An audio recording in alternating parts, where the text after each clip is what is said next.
FreeQMS offers a great path to transition from paper forms to pre-made electronic workflows. In this quick feature, we will look at an example FreeQMS kappa that has all FreeQMS pre-made activities created. Let's start by clicking the kappa module. The kappa module is available to all companies that have it enabled. This brings us to a list of kappas. For a detailed walkthrough on how to create a kappa and complete activities, search the FreeQMS YouTube channel for our video series, Create and Complete a Kappa in FreeQMS. For this quick feature, we have a kappa, 2-post lift machinery directive compliance.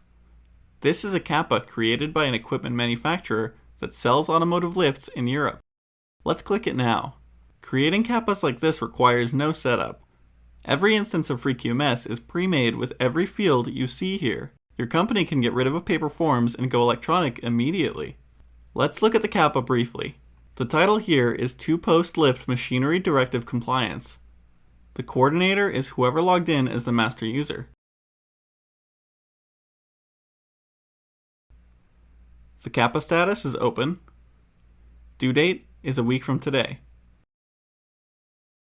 Legacy record ID is CA5004. The problem statement: device documentation for 2 post lifts is not compliant with EU 2006-42 EC machinery directive. Risk posed by problem: not all conditions specified by the machinery directive are considered for the company's 2-post automotive lifts. Kappa source: internal audit of automotive equipment documentation. For notes, 2-post lifts are sold in Europe, but are not assessed to the machinery directive. Kappa item: title, 2-post lift documentation.